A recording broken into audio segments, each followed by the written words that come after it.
to beyoungministry.blogspot.com to another podcast and another blog out of the second chapter of Ephesians. Today we're in Ephesians 2:11 through 12, which reads, "Therefore, remember that formerly you who are Gentiles by birth and called uncircumcised by those who call themselves the circumcision, which is done in the body by human hands, remember that at the time you were separate from Christ, excluded from citizenship in Israel, and foreigners to the covenants of the promise, without hope and without God in the world." Again, that's Ephesians 2:11 and 12.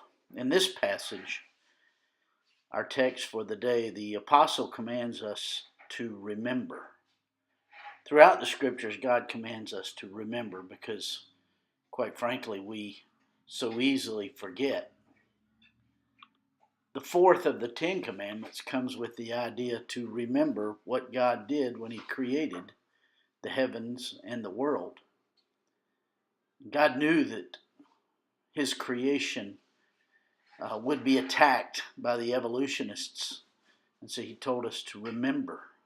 And over down through the scriptures, Israel was told to remember. We're told to remember this until He returned, speaking of the Lord's Supper.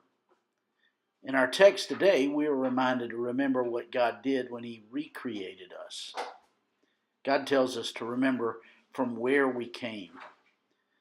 When we lose sight of what we were before we were rescued by God, we have a tendency to become arrogant and thinking more of ourselves than we should.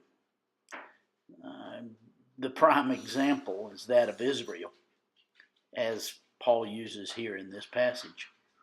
F.F. Bruce once said, "Nothing is so apt to promote gratitude as a retrospective glance fixed on the hole of the pit from which we have been dug." End quote. In order to drive his point home, the Apostle Paul uses the Jews as an example. The Jews were known to call the Gentiles, which the Ephesians were, uncircumcised. They did this in a derogatory way. This was the Jews' way of marginalizing the Gentiles. On the other hand, the Jews believed that circumcision made them special people, belonging to God in a unique sense. Subtly, Paul is reminding the Gentiles of our ultimate enemy, the flesh.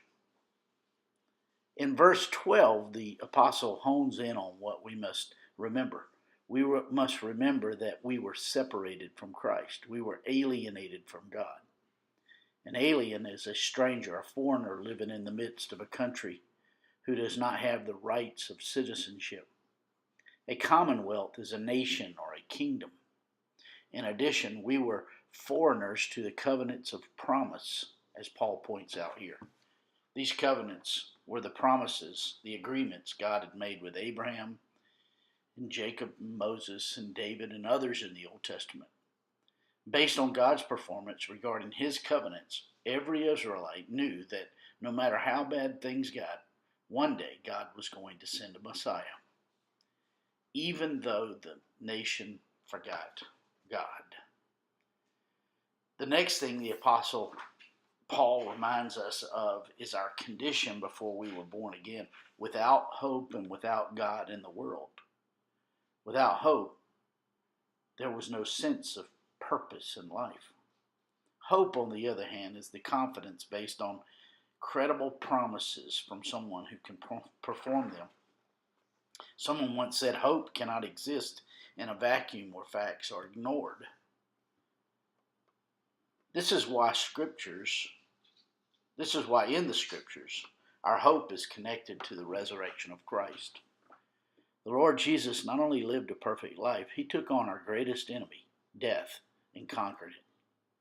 The evidence is overwhelming, from the changed lives of the disciples to Jesus Himself being seen by as many as 500 at a time. Yes, the evidence for His resurrection is overwhelming, but we forget.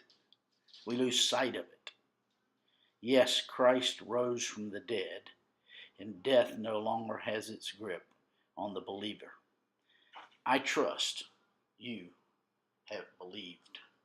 My friends, I trust this podcast, this blog is helpful to you in your walk with the Lord. If I can be of any other assistance to you, shoot me an email at beyoungministry@gmail.com. Hey, have a great